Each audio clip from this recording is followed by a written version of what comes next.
Hi hello ಎಲ್ಲರಿಗೂ ನಮಸ್ಕಾರ, good evening. ಎಲ್ಲರೂ ಹೇಗಿದ್ದೀರಾ? ಸೊ ಫಸ್ಟ್ ಪಾರ್ಟ್ ಅಂದರೆ ಮೊದಲನೆಯ ಭಾಗವನ್ನು ನಾನು ಅಪ್ಲೋಡ್ ಮಾಡಿದ್ದೆ, ಬಹಳ ಚೆನ್ನಾಗಿ ರೆಸ್ಪಾನ್ಸ್ ಬಂತು. ಸೊ ಆದಷ್ಟು ಶೇರ್ ಮಾಡಿದರೆ ನನಗೂ ಕೂಡ ಖುಷಿ ಆಗುತ್ತೆ, ಜಾಸ್ತಿ ವಿದ್ಯಾರ್ಥಿಗಳನ್ನು ನಾನು ತಲುಪೋ ಮೂಲಕ. ಸೊ ಎಂ ಲಕ್ಷ್ಮೀಕಾಂತ್ ಅವರ ಇಂಡಿಯನ್ ಪಾಲಿಟಿ ಪುಸ್ತಕವನ್ನು ಕನ್ನಡದಲ್ಲಿ ಅನುವಾದ ಮಾಡೋ ಮೂಲಕ ನಾನು ಕ್ಲಾಸಸ್ಗಳನ್ನು ತೆಗೆದುಕೊಳ್ತಾ ಇದ್ದೀನಿ. ಸೊ ಇವತ್ತಿಂದು ಭಾಗ 2 ಆಗಿದೆ. ಸೊ ದಯವಿಟ್ಟು ಶೇರ್ ಮಾಡೋದನ್ನು ಮರಿಬೇಡಿ, ಯಾಕಂದರೆ ಅದು ನನಗೆ ಒಂದು ರೀತಿಯಲ್ಲಿ ಮೋಟಿವೇಟ್ ಮಾಡುತ್ತೆ, ಆದಷ್ಟು ಸಂಖ್ಯೆಯಲ್ಲಿ ವಿದ್ಯಾರ್ಥಿಗಳು ಇದ್ದರೆ.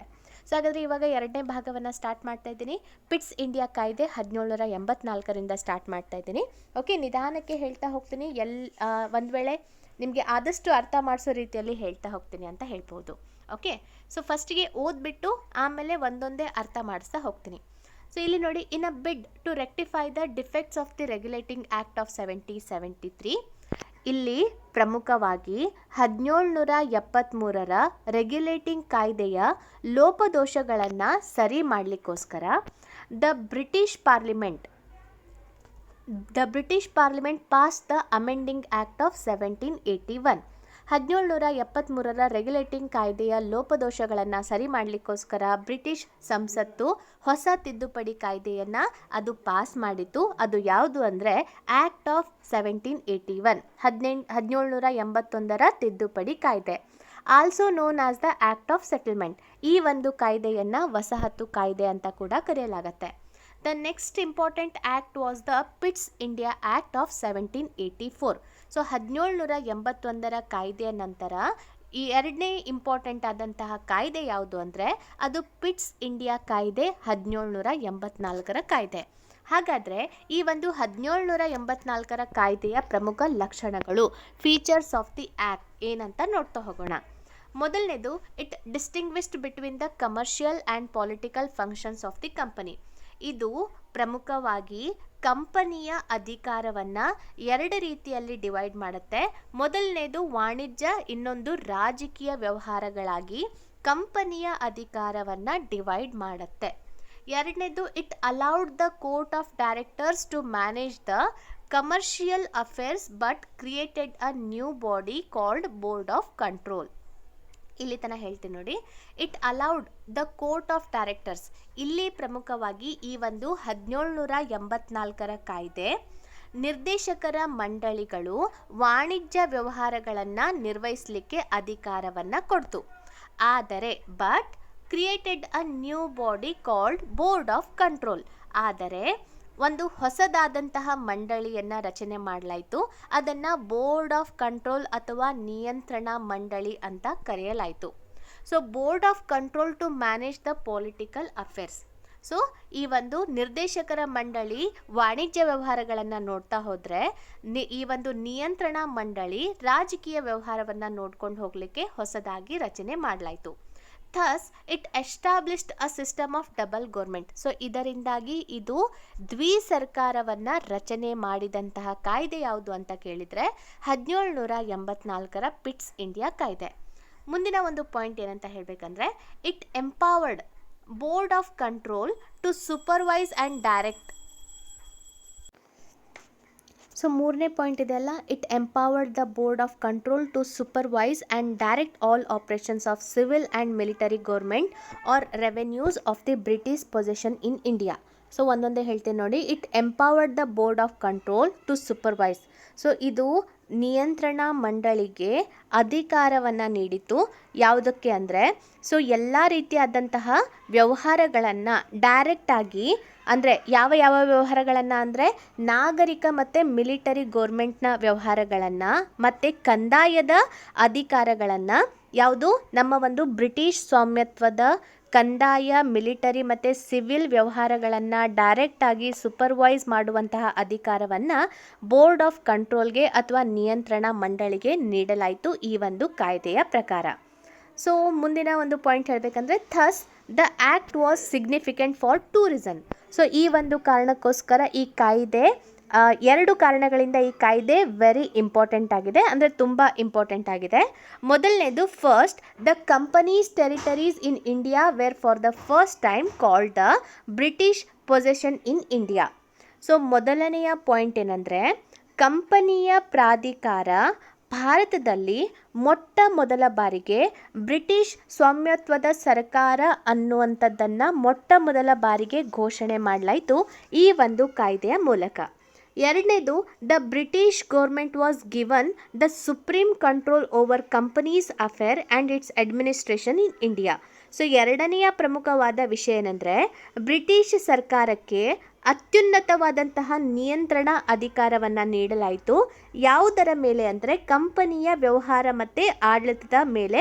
ಭಾರತದಲ್ಲಿ ಈ ಬ್ರಿಟಿಷ್ ಕಂಪನಿಯ ವ್ಯವಹಾರ ಮತ್ತು ಆಡಳಿತದ ಮೇಲೆ ಬ್ರಿಟಿಷ್ ಸರ್ಕಾರಕ್ಕೆ ಅತ್ಯುನ್ನತವಾದ ನಿಯಂತ್ರಣ ಅಧಿಕಾರವನ್ನು ನೀಡಲಾಯಿತು.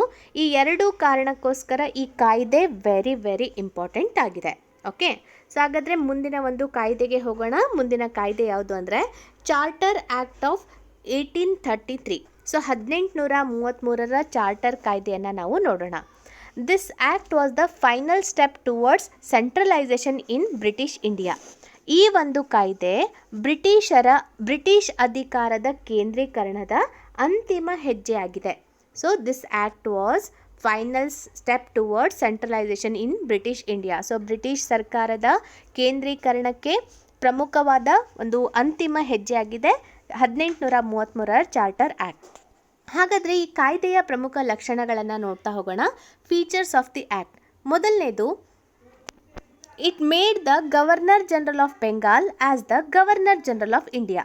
ಸೊ ಈ ಒಂದು ಕಾಯ್ದೆ ಇದೆಯಲ್ಲ, ಬಂಗಾಳದ ಗವರ್ನರ್ ಜನರಲ್ ಇದ್ದಂತಹ ಹುದ್ದೆಯನ್ನು ಭಾರತದ ಗವರ್ನರ್ ಜನರಲ್ ಆಗಿ ಅದು ಚೇಂಜ್ ಮಾಡುತ್ತೆ. And vested in him all civil and military powers. So ಭಾರತದ ಗವರ್ನರ್ ಜನರಲ್ಗೆ ನಾಗರಿಕ ಮತ್ತು ಮಿಲಿಟರಿ ಅಧಿಕಾರವನ್ನು ಆತನಿಗೆ ಕೊಡಲಾಗತ್ತೆ. Thus, the act created for the first time a government of India having authority over the entire territorial area possessed by the British in India. So ಈ ಒಂದು ಕಾರಣಕ್ಕೋಸ್ಕರ ಮೊಟ್ಟ ಮೊದಲ ಬಾರಿಗೆ ಬ್ರಿಟಿಷ್ ಸ್ವಾಮ್ಯದ ಭಾರತದ ಭೂಪ್ರದೇಶಗಳ ಮೇಲೆ ನಿಯಂತ್ರಣವನ್ನು ಹೊಂದಿದಂತಹ ಅಥವಾ ಕಂಟ್ರೋಲನ್ನು ಹೊಂದಿದಂತಹ ಭಾರತ ಸರ್ಕಾರವನ್ನು ಸೃಷ್ಟಿಸಲಾಯಿತು ಮೊಟ್ಟ ಮೊದಲ ಬಾರಿಗೆ 1833ರ ಚಾರ್ಟರ್ ಕಾಯ್ದೆಯ ಮೂಲಕ. ಸೊ ಈ ರೀತಿಯಾಗಿ ಆಯ್ಕೆಯಾದ ಅಂದರೆ lord William Bentinck was the first governor general of India. So ಯಾವಾಗ ಬಂಗಾಳದ ಗವರ್ನರ್ ಜನರಲ್ ಹುದ್ದೆಯನ್ನು ಭಾರತದ ಗವರ್ನರ್ ಜನರಲ್ ಆಗಿ ಬದಲಾವಣೆ ಮಾಡಲಾಯ್ತಲ್ಲ, ಸೊ ಈ ರೀತಿಯಾಗಿ ಆಯ್ಕೆಯಾದಂತಹ ಮೊದಲ ಭಾರತದ ಗವರ್ನರ್ ಜನರಲ್ ಯಾರು ಅಂದರೆ lord William Bentinck. Okay, so ಮೊದಲನೇ ಪಾಯಿಂಟ್ ಅರ್ಥ ಆಯಿತು ಅಂತ ಅನ್ಕೋತೀನಿ. ಈಗ ನೆಕ್ಸ್ಟ್ ಪಾಯಿಂಟ್ ಹೋಗ್ತಾ ಇದ್ದೀನಿ. It deprived the governor of Bombay and Madras of their legislative powers. So ಈ ಒಂದು ಕಾಯ್ದೆ ಪ್ರಮುಖವಾಗಿ ಮದ್ರಾಸ್ ಮತ್ತು ಬಾಂಬೆ ಪ್ರಾಂತ್ಯಗಳ ಶಾಸನೀಯ ಅಧಿಕಾರವನ್ನು, ಲೆಜಿಸ್ಲೇಟಿವ್ ಅಂದರೆ ಶಾಸನೀಯ ಅಧಿಕಾರವನ್ನು ಅದೇನು ಮಾಡುತ್ತೆ, ವಾಪಸ್ ತೆಗೆದುಕೊಳ್ಳುತ್ತೆ. ಡಿಪ್ರಾಯ್ಡ್ ಅಂದರೆ ವಾಪಸ್ ತೆಗೆದುಕೊಳ್ಳೋದು. The governor general of India was given exclusive legislative powers for the entire British India. So Bombay ಮತ್ತು ಮದ್ರಾಸ್ನಿಂದ ಶಾಸನೀಯ ಅಧಿಕಾರವನ್ನು ಹಿಂಪಡೆದ ನಂತರ ಎಲ್ಲ ರೀತಿಯಾದಂತಹ ಶಾಸನೀಯ ಅಧಿಕಾರವನ್ನು ಅಂದರೆ ಸಂಪೂರ್ಣವಾದಂತಹ ಬ್ರಿಟಿಷ್ ಭಾರತದ ಮೇಲೆ ಶಾಸನೀಯ ಅಧಿಕಾರವನ್ನು ನೋಡಿಕೊಳ್ಳುವಂತಹ ಅಧಿಕಾರವನ್ನು ಯಾರಿಗೆ ಕೊಡಲಾಯಿತು, the governor general of India, ಭಾರತದ ಗವರ್ನರ್ ಜನರಲ್ಗೆ ನೀಡಲಾಯಿತು. The laws made under the previous act were called regulations, while laws made under this act were called as acts. So ಇಷ್ಟು ದಿನ ಅಂದರೆ 1833ರ ಚಾರ್ಟರ್ ಕಾಯ್ದೆಗಿಂತ ಮುಂಚೆ ಮಾಡಿದಂತಹ ಕಾಯ್ದೆಗಳನ್ನು ರೆಗ್ಯುಲೇಷನ್ಸ್ ಅಂತ ಕರೆಯಲಾಯಿತು. ಆದರೆ ಈ ಕಾಯ್ದೆಯ ನಂತರ ಮಾಡಿದಂಥ ಈ ರೆಗ್ಯುಲೇಷನ್ಸ್ ಅಂದರೆ ಒಂದು ರೀತಿಯಾದಂತಹ ನಿಯಮಗಳು ಅಂತ ಹೇಳ್ಬೋದು. ಅಂದರೆ 1833ರ ಕಾಯ್ದೆಗಿಂತ ಮುಂಚೆ ಬಂದಂತಹ ಒಂದು ಕಾಯ್ದೆಗಳನ್ನು ರೆಗ್ಯುಲೇಷನ್ಸ್ ಅಥವಾ ನಿಯಮಗಳು ಅಂತ ಕರೆದ್ರೆ, while laws made under this act were called as acts.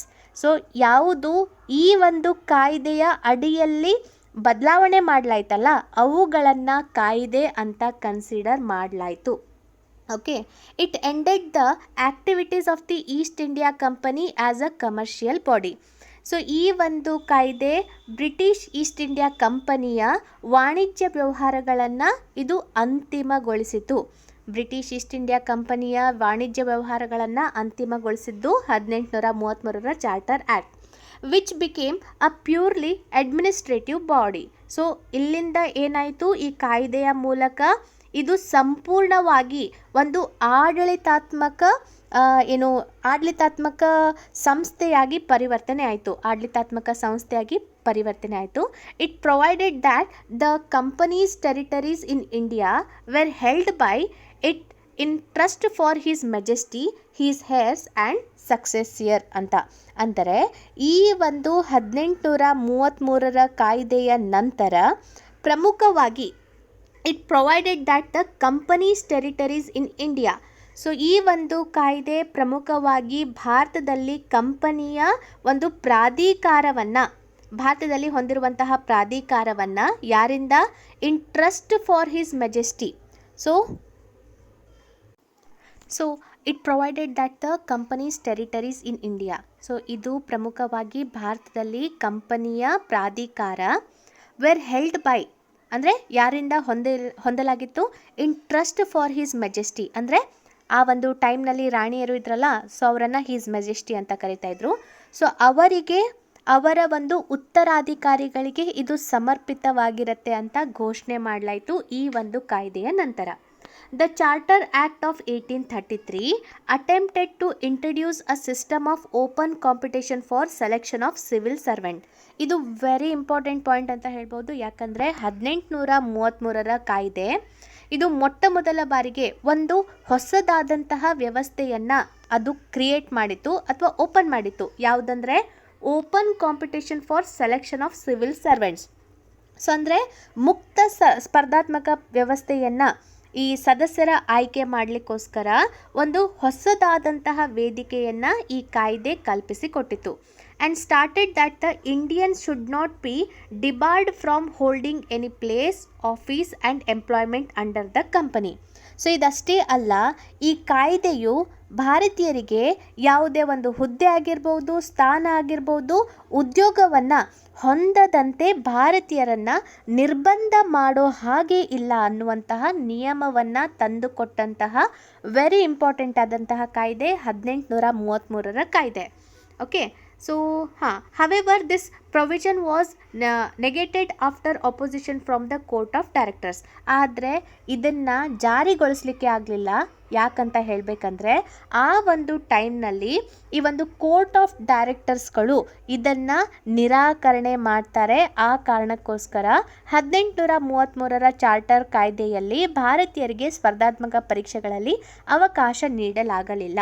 ಇನ್ನೊಮ್ಮೆ ಹೇಳ್ತೀನಿ, the charter act of 1833 attempted to introduce a system of open competition for selection of civil servant. So ಈ 1833 ಕಾಯ್ದೆ ಮೊಟ್ಟ ಮೊದಲ ಬಾರಿಗೆ ಒಂದು ಹೊಸದಾದಂತಹ ವ್ಯವಸ್ಥೆಯನ್ನು ಸೃಷ್ಟಿಸಿತು. ಅಂದರೆ ಸದಸ್ಯರ ಆಯ್ಕೆಗೋಸ್ಕರ ಮುಕ್ತ ಸ್ಪರ್ಧಾತ್ಮಕ ಪರೀಕ್ಷೆಯನ್ನು ನಡೆಸಲಿಕ್ಕೆ ಇದು ಡಿಸಿಷನನ್ನು ತೆಗೆದುಕೊಂಡಿತ್ತು. ಅದಷ್ಟೇ ಅಲ್ಲ, ಇನ್ನೊಂದೇನೆಂದರೆ ಭಾರತೀಯರಿಗೆ ಯಾವುದೇ ಒಂದು ಹುದ್ದೆಯಿಂದ, ಸ್ಥಾನದಿಂದ, ಉದ್ಯೋಗದಿಂದ ನಿರ್ಬಂಧ ಮಾಡದ ಹಾಗೆ ಈ ಒಂದು ಕಾಯ್ದೆಯಲ್ಲಿ ಮೆನ್ಷನ್ ಮಾಡಲಾಯಿತು. ಆದರೆ ಈ ರೀತಿಯಾದಂತಹ ಪ್ರೊವಿಷನನ್ನು ಭಾರತೀಯರಿಗೆ ಕೊಡಬಾರ್ದು ಅಂತ ಕೋರ್ಟ್ ಆಫ್ ಡೈರೆಕ್ಟರ್ ನಿರಾಕರಣೆಯನ್ನು ಮಾಡಿದ್ರಿಂದ ಅದನ್ನು ಮುಂದುವರಿಸಲಿಕ್ಕೆ ಆಗಲಿಲ್ಲ ಈ ಕಾಯ್ದೆಯ ಪ್ರಕಾರ. ಓಕೆ, ಮುಂದಿನ ಕಾಯ್ದೆ ಅಂದರೆ ವೆರಿ ಇಂಪಾರ್ಟೆಂಟ್. ಯಾವುದು? Charter act of 1853. So 1853 charter ಆ್ಯಕ್ಟ್ನ ಸಂಬಂಧಪಟ್ಟಂತೆ ನೋಡೋಣ. This was the last of series of charter acts passed by the British Parliament between 1793 and 1853. So ಬ್ರಿಟಿಷರು ಜಾರಿಗೆ ತಂದಂತಹ ಚಾರ್ಟರ್ ಆ್ಯಕ್ಟ್ನಲ್ಲಿ, ಚಾರ್ಟರ್ ಕಾಯ್ದೆಗಳಲ್ಲಿ ಇದು ಕೊನೆಯ ಚಾರ್ಟರ್ ಕಾಯ್ದೆ ಆಗಿದೆ. ಸೊ ಅವರು ಪ್ರಮುಖವಾಗಿ ಚಾರ್ಟರ್ ಕಾಯ್ದೆಯನ್ನು 1793ರಿಂದ 1853ರವರೆಗೆ ಬರುವಂತಹ ಕಾಯ್ದೆಗಳು ಚಾರ್ಟರ್ ಕಾಯ್ದೆಗಳಾಗಿ ಪರಿಗಣಿಸಲಾಗತ್ತೆ. ಸೊ 1853ರದ್ದು ಇದು ಕೊನೆಯ ಚಾರ್ಟರ್ ಕಾಯ್ದೆ ಆಗಿದೆ. It was a significant constitutional landmark. ಇದು ನಮ್ಮ ಒಂದು ಸಂವಿಧಾನಾತ್ಮಕ ಬೆಳವಣಿಗೆಗೆ ಅತಿ ಮಹತ್ವದ ಹೆಜ್ಜೆ ಅಂತ ಹೇಳ್ಬೋದು. So it was a significant constitutional landmark. ಯಾವುದು? 1853ರ ಚಾರ್ಟರ್ ಕಾಯ್ದೆ. ಹಾಗಾದರೆ ಈ ಒಂದು ಕಾಯ್ದೆಯ ಪ್ರಮುಖವಾದಂತಹ ಲಕ್ಷಣಗಳನ್ನು ನೋಡೋಣ. Features of the act. Okay, ಸ್ವಲ್ಪನೇ ಓದ್ತಾ ನಿಮಗೆ ಅರ್ಥ ಮಾಡಿಸ್ಲಿಕ್ಕೆ ಪ್ರಯತ್ನ ಪಡ್ತೀನಿ. ಮೊದಲನೇದು, it separated for the first time the legislative and executive functions of the governor generals council. ಈ ಒಂದು ಕಾಯ್ದೆ ಮೊಟ್ಟ ಮೊದಲ ಬಾರಿಗೆ ಶಾಸನೀಯ ಮತ್ತು ಕಾರ್ಯಾಂಗೀಯ ಕಾರ್ಯಗಳನ್ನು ಈ ಒಂದು ಗವರ್ನರ್ ಜನರಲ್ ಕೌನ್ಸಿಲ್ನ ಶಾಸನೀಯ ಮತ್ತು ಈ ಕಾರ್ಯಾಂಗೀಯ ಕಾರ್ಯವನ್ನು ಮೊಟ್ಟ ಮೊದಲ ಬಾರಿಗೆ ಇದೇನು ಮಾಡುತ್ತೆ? ಡಿವೈಡ್ ಮಾಡುತ್ತೆ, ಸಪ್ರೇಟ್ ಮಾಡುತ್ತೆ. It provided for addition of 6 new members called legislative councillors to the council. So ಇದು ಏನು ಮಾಡುತ್ತೆ? 6 ಹೊಸ ಸದಸ್ಯರನ್ನು ಶಾಸನೀಯ ಮಂಡಳಿಗೆ ಅಥವಾ ಲೆಜಿಸ್ಲೇಟಿವ್ ಕೌನ್ಸಿಲರ್ನ ಮಂಡಳಿಗೆ 6 ಹೊಸ ಸದಸ್ಯರನ್ನು ಸೇರ್ಪಡೆ ಮಾಡಲಾಗತ್ತೆ. In other words, it established a separate Governor General Legislative Council which came to be known as the Indian Legislative Council. ಇನ್ನೊಂದು ಭಾಷೆಯಲ್ಲಿ ಅಥವಾ ಇನ್ನೊಂದು ಪದಗಳಲ್ಲಿ ನಾವು ಹೇಳಬೇಕಂದ್ರೆ, ಈ ಒಂದು ಕಾಯ್ದೆ ಗವರ್ನರ್ ಜನರಲ್ನ ಶಾಸನೀಯ ಮಂಡಳಿಯನ್ನು ಹೊಸದಾಗಿ ರಚನೆ ಮಾಡಿತು. ಅಂದರೆ ಯಾವ ಹೆಸರಿನಲ್ಲಿ ಅಂದರೆ ಇಂಡಿಯನ್ ಲೆಜಿಸ್ಲೇಟಿವ್ ಕೌನ್ಸಿಲ್, ಭಾರತೀಯ ಶಾಸನೀಯ ಕೌನ್ಸಿಲ್ ಅನ್ನುವಂಥ ಹೆಸರಿನಲ್ಲಿ ಹೊಸದಾದ ಒಂದು ಕೌನ್ಸಿಲನ್ನು ರಚನೆ ಮಾಡಿತು. This legislative wing of the council functioned as a mini parliament. ಈ ಒಂದು ಶಾಸಕಾಂಗೀಯ ಕೌನ್ಸಿಲ್ ಇದೆಯಲ್ಲ, ಇದೊಂದು ಮಿನಿ ಪಾರ್ಲಿಮೆಂಟ್ನಂತೆ ಕಾರ್ಯವನ್ನು ಪ್ರಾರಂಭ ಮಾಡುತ್ತೆ. Adapting the same procedure as the British parliament. So ಇದು ಈ ಒಂದು ಮಿನಿ ಪಾರ್ಲಿಮೆಂಟ್ ಇದೆಯಲ್ಲ, ಬ್ರಿಟಿಷರ್ ಸರ್ಕಾರ ಯಾವ ರೀತಿಯಾಗಿ, ಬ್ರಿಟಿಷ್ ಸಂಸತ್ತು ಯಾವ ರೀತಿಯಾಗಿ ಕಾರ್ಯವನ್ನು ನಿರ್ವಹಿಸುತ್ತಲ್ಲ, ಅದೇ ರೀತಿಯಾಗಿ ಹೊಸದಾಗಿ ಈ ಒಂದು ಭಾರತೀಯ ಶಾಸಕಾಂಗೀಯ ಕೌನ್ಸಿಲ್ ತನ್ನ ಕಾರ್ಯವನ್ನು ಪ್ರಾರಂಭ ಮಾಡುತ್ತೆ. Thus, legislation for the first time was treated as a special function of the government. So ಈ ಒಂದು ಕಾಯ್ದೆಯ ಮೂಲಕ ಮೊಟ್ಟ ಮೊದಲ ಬಾರಿಗೆ ಶಾಸನೀಯ ಅಧಿಕಾರವನ್ನು ಒಂದು ಸ್ಪೆಷಲ್ ಫಂಕ್ಷನ್ ಆಗಿ, ವಿಶೇಷ ಕಾರ್ಯವಾಗಿ, ಸರ್ಕಾರದ ವಿಶೇಷ ಕಾರ್ಯವಾಗಿ ಅದನ್ನು ಪರಿಗಣಿಸಲಾಗುತ್ತೆ. Requiring special machinery and special process. ಈ ಒಂದು ಶಾಸನೀಯ ಕಾರ್ಯಗಳನ್ನು ಮಾಡಲಿಕ್ಕೋಸ್ಕರ ವಿಶೇಷವಾದಂತಹ ಒಂದು ಪ್ರಕ್ರಿಯೆ ಇರಬೇಕು, ವಿಶೇಷವಾದಂಥ ಮಷಿನರಿ ಇರಬೇಕು ಅಂತ ಪರಿಗಣನೆಗೆ ತೆಗೆದುಕೊಂಡಂತಹ ಕಾಯ್ದೆ ಚಾರ್ಟರ್ ಆ್ಯಕ್ಟ್ ಆಫ್ 1853. ಇನ್ನೊಮ್ಮೆ ಹೇಳ್ಬಿಡ್ತೀನಿ. It separated for the first time the legislative and executive functions of the governor generals council. ಇದು ಮೊಟ್ಟ ಮೊದಲ ಬಾರಿಗೆ ಗವರ್ನರ್ ಜನರಲ್ ಕೌನ್ಸಿಲ್ನ ಸಮಿತಿಯ ಶಾಸನೀಯ ಮತ್ತು ಕಾರ್ಯಾಂಗೀಯ ಅಧಿಕಾರವನ್ನು ಬೇರ್ಪಡಿಸುತ್ತೆ. ಇದಿಷ್ಟೇ ಅಲ್ಲ, 6 ಹೊಸ ಸದಸ್ಯರನ್ನು ಲೆಜಿಸ್ಲೇಟಿವ್ ಕೌನ್ಸಿಲರ್ಗಳಾಗಿ ಈ ಒಂದು ಸಮಿತಿಗೆ ಸೇರಿಸಲಾಗತ್ತೆ. ಬೇರೆ ಪದಗಳಲ್ಲಿ ಹೇಳಬೇಕಂದ್ರೆ, ಗವರ್ನರ್ ಜನರಲ್ನ ಶಾಸಕಾಂಗೀಯ ಕೌನ್ಸಿಲ್ ಇದೆಯಲ್ಲ, ಅದನ್ನು ಇನ್ನೊಂದು ಹೆಸರಿನಿಂದ ರಚನೆ ಮಾಡಲಾಗತ್ತೆ. ಆ ಇನ್ನೊಂದು ಹೆಸರೇನೆಂದರೆ ಇಂಡಿಯನ್ ಲೆಜಿಸ್ಲೇಟಿವ್ ಕೌನ್ಸಿಲ್ ಅಥವಾ ಭಾರತೀಯ ಶಾಸಕಾಂಗೀಯ ಸಮಿತಿ ಅಂತ. ಈ ಒಂದು ಲೆಜಿಸ್ಲೇಟಿವ್ ಸಮಿತಿ ಇದೆಯಲ್ಲ, ಇದು ಒಂದು ರೀತಿಯಲ್ಲಿ ಮಿನಿ ಪಾರ್ಲಿಮೆಂಟ್ನಂತೆ ಅಥವಾ ಮಿನಿ ಸಂಸತ್ತಿನಂತೆ ಕಾರ್ಯವನ್ನು ಪ್ರಾರಂಭ ಮಾಡುತ್ತೆ. ಹೇಗೆ ಅಂದರೆ, ಬ್ರಿಟಿಷ್ ಸಂಸತ್ತು ಯಾವ ರೀತಿಯಾಗಿ ಕಾರ್ಯವನ್ನು ಮಾಡ್ತಾ ಇತ್ತು, ಅದೇ ರೀತಿಯಾಗಿ ಈ ಒಂದು ಮಿನಿ ಪಾರ್ಲಿಮೆಂಟ್ನಂತೆ ಭಾರತೀಯ ಶಾಸಕಾಂಗೀಯ ಕೌನ್ಸಿಲ್ ಕಾರ್ಯವನ್ನು ಪ್ರಾರಂಭ ಮಾಡುತ್ತೆ. ಈ ಒಂದು ಕಾರಣದಿಂದಾಗಿ ಮೊಟ್ಟ ಮೊದಲ ಬಾರಿಗೆ ಶಾಸಕಾಂಗೀಯ ಅಧಿಕಾರವನ್ನು ಒಂದು ವಿಶೇಷ ಅಧಿಕಾರ, ಸರ್ಕಾರದ ಒಂದು ವಿಶೇಷ ಅಧಿಕಾರವಾಗಿ ಪರಿಗಣಿಸಲಾಗುತ್ತೆ. Requiring special machinery and special process. ಈ ಒಂದು ಶಾಸಕೀಯ ಅಧಿಕಾರವನ್ನು ಮುಂದುವರಿಸ್ಕೊಂಡು ಹೋಗಲಿಕ್ಕೆ ವಿಶೇಷವಾದಂತಹ ಒಂದು ಪ್ರಕ್ರಿಯೆ ಮತ್ತು ಮಷಿನರಿ ಇರಬೇಕು ಅನ್ನೋದು ಮನಗಂಡಿದ್ದು ಈ ಒಂದು ಆ್ಯಕ್ಟ್ನ ಮೂಲಕ. ಎರಡನೇದು, it introduced an open competition system of selection and recruitment of civil servant.